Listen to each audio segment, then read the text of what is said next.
Okay. So, we're all back? Almost. Okay.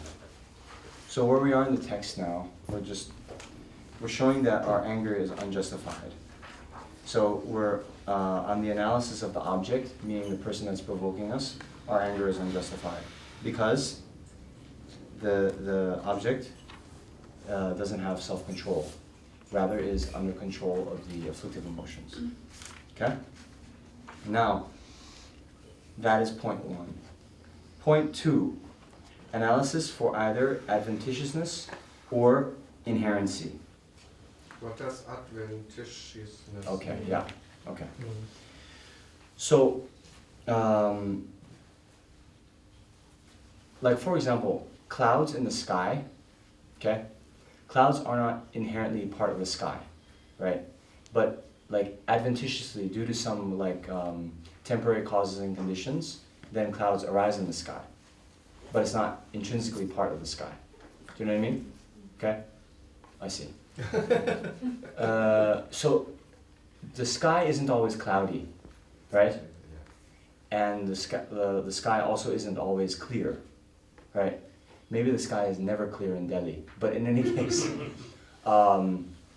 So similarly, okay, the mind, even this person who harms us, they're not always angry, right? But due to some like factors, they get angry once. You know what I mean? Okay, so it's like that. Okay, so here again, here's a bit of analysis that we need to do. Are you okay on the stairs there? I'm eating, I don't feel comfortable eating there, so once I finish that one. Okay. Okay, so this fault of doing harm to others, okay, it's either in the nature of living beings or it's not in their nature, okay? So it's either adventitious, right, meaning it's not in their nature, but sometimes they do, or it's inherently part of their nature, okay? So, if it is their nature to harm others, then, well, why be upset with them? Because it's like being upset with fire for being hot. Okay? If it's not in their nature, if it's just adventitious, it's also wrong to be angry because it's just like when clouds appear in the sky. Right? So, if we look now on 39 and 40,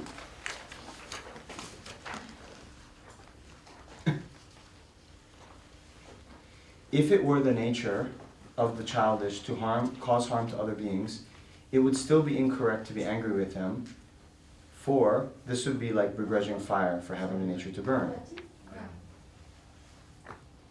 And even if the fault were temporary, and they who are by nature reliable, it would still be incorrect to be angry, for this would be like begrudging space or the sky for allowing smoke to arise in it. Okay?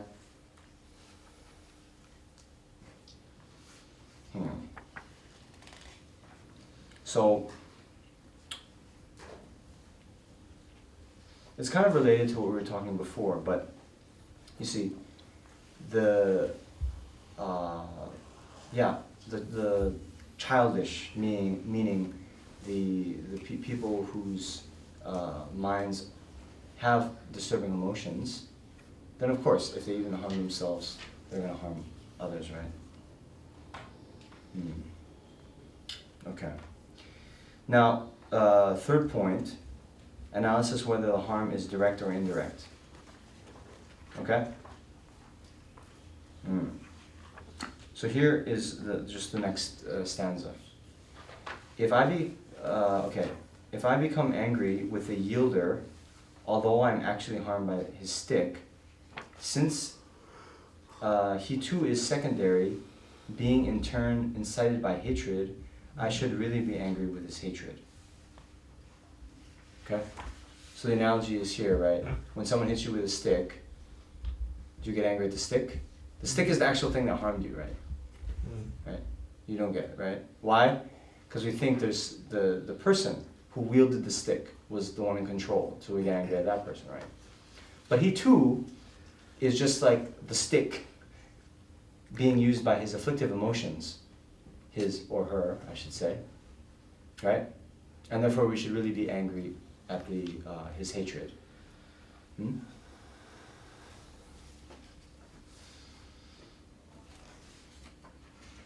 Okay. Now, next is the analysis on the cause that impels the harm doers. Okay? Alright.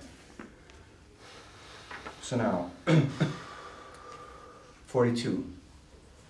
Previously, I must have caused similar harm to other sentient beings. Therefore, it is right for this harm to be returned to me, who is the cause of injury to others. Both the weapon and my body are the causes of my suffering. Since he gave rise to the weapon and I to the body, with whom should I be angry? If in blind attachment to this suffering abscess of a human form which cannot bear to be touched, if in blind attachment I cling, with whom should I be angry when it is hurt? It is the fault of the childish that they are hurt, for although they do not wish to suffer, they are greatly attached to its causes, so why should they be angry with others? Just like the guardians of hell worlds and the forest of razor-sharp leaves, so this suffering is produced by my actions, with whom therefore should I be angry? Okay. So now here, we're getting into the Buddhist conception of karma, which is, generally speaking, karma has 4 factors or 4 principles that govern it. One is that karma is definite. Okay, so here, as you guys know, karma means action. Okay? So basically, there is just like in the external world, we see a relationship between cause and effect. In the mental world, there is also this relationship of cause and effect. Meaning, from our negative actions come suffering results. And from our positive actions come happy results. Okay? So, this first point, karma is definite, just as that. From non-virtue, I think Nagarjuna says in Precious Garland, from non-virtue comes all suffering and rebirth in the lower realms, and from our virtue comes happiness and rebirth in the higher realms. Yeah? Okay. And then also the first verse of the Dhammapada, the Buddha makes a analogy, just like the mind is the forerunner of all, just as the cart follows the ox wherever it goes, yeah, so too will the ripening results of happiness and suffering follow the mind, something like this. First verse of the Dhammapada. Okay, all right. So karma is definite. Okay. Second point is that karma increases. So from one small action that can lead to very great results, ripening results. So you see a lot in sutras that, there's stories of one monk saying to another monk that, oh yeah, you jump around like a monkey, and then just by saying that, then the other monk was reborn as a monkey for 500 rebirths. Okay? 500. Oh God, yes. Right? So, I actually, I wonder, like some of the pet names that you guys might have for your sweet ones. Call them like my honey bear or I don't know, these things. I wonder, we might be taking some causes to be reborn. I don't know. There's no negative thought, right? The person calling him a monkey had a negative thought. But after I heard that, I was like, oh, I wonder. Then even like my classmates calling the person baldy, you know, shachi. Then I'm like, oh, they're creating the cause to be bald in the future. Anyway, okay. So then the third point is that we do not experience something that we haven't created the karmic cause to experience. Okay? Right? So in other words, to put it in the positive, affirmative voice, everything we experience is the result of karma that we ourselves have accumulated. Right?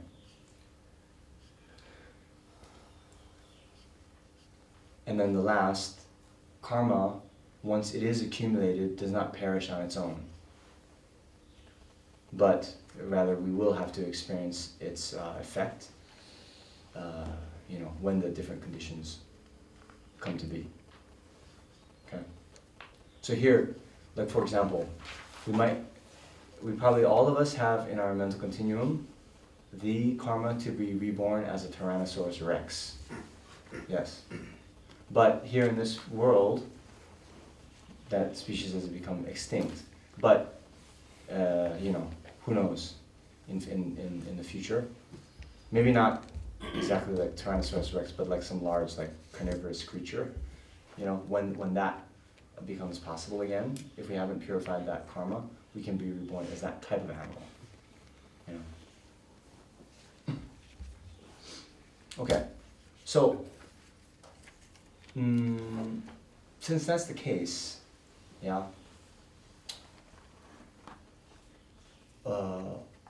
on the positive side, right, because everything we experience is the ripening effect of actions we've done, we should very much cherish the practice of engaging in virtuous deeds all the time. And the flip side of that is abstaining from negative deeds as much as we can.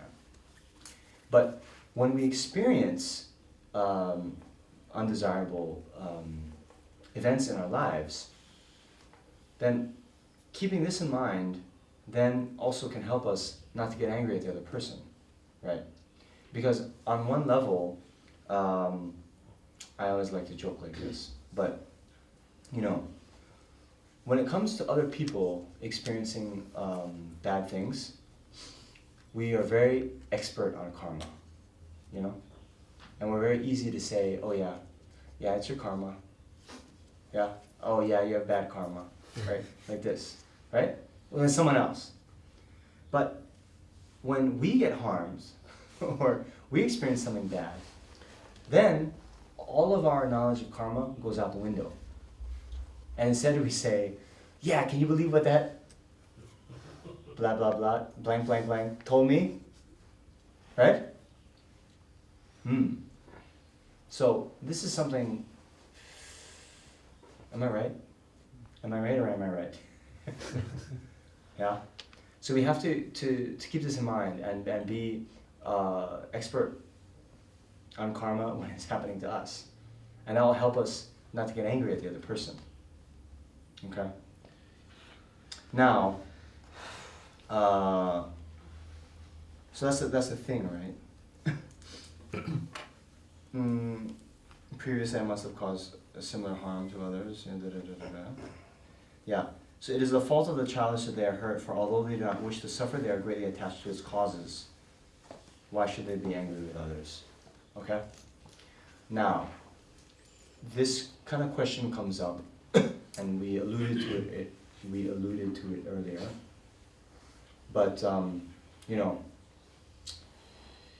these techniques that are explained in the text are primarily ways to prevent us from getting angry, right? But this isn't to say then that, because some people they have this thought, right? Like, especially like victims of violent crimes or rape or something like this, yeah? Then some people can misinterpret karma to then say, oh yeah, that person deserves this kind of suffering. So it's not about deserving, you know? It's not about deserving. And in fact, and some people even have this is maybe a little bit easier to talk about, but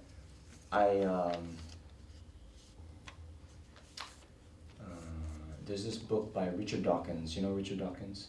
Very famous biologist who is a very outspoken atheist, okay?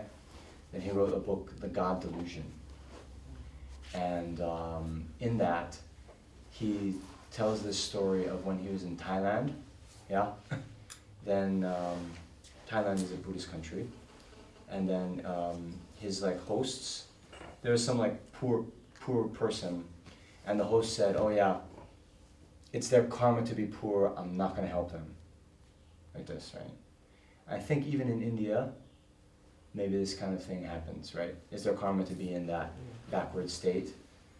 Yeah, better luck next time, kind of thing. Yeah? So that's actually a distortion of karma, right? Of the conception of karma. It's not to justify, we shouldn't use karma then to justify not helping someone, right? Right? What is that? Yes, it is we all have, you know, countless karmic imprints in our continuum, okay? So, because of certain factors, now they're experiencing this, right? But they also have, definitely all of us have roots of virtue. So they also have the root of virtue to be successful, to be rich, to be helped, okay? Not only that, but, you know, the best thing to do with our material resources is to give it away, right? Practicing generosity is fundamentally helping us, right? Fundamentally helping us. Very secondarily, helping the other person, actually. Generosity should be seen as an antidote to our own greed and our own miserliness, you know? So, since we want to experience the positive effects of having wealth, whatever small wealth we do have, we should give it away now, right? And who are the recipients of our generosity? Poor people, right? Not rich, not rich people. So, yeah. Then the flip side of this, right, with people who have been harmed, okay, now, in a lot of courses, people come to me with the example of like someone getting sexually abused or raped. We don't go to them and say, yeah, it's your karma, too bad, right? That's not the point. That's not the point. And this isn't then to then justify the rapist or the criminals, their behavior, and say, no problem, right? And instead, we should have laws that protect the citizens, all the citizens of the land, particularly protect women from getting abused and hurt like this. Yes. But at a certain point, okay, this is in my experience, when you're first hurt by someone else, okay, you actually, sometimes you just need some time to just not think about it so much, you know? And just let it kind of chill, so to speak, right? Then some years later, you can go and think about the situation, right? And the various causes and conditions that came about. And this first one that we were talking about with seeing how the other person was impelled by their afflictive emotions, it's, for me, is good. It's been helpful to kind of loosen these feelings of anger and try to get some feelings of compassion to arise, you know? Because oftentimes we tend to find that compassion can arise very easily for the so-called victim in a crime, but for the perpetrator of the crime, it's very difficult, you know. But when we have a very more expansive view, like we're trying to do here, right? Then we see that actually both are equally suffering and equally valid objects of our compassion, right? And at the very least, right, the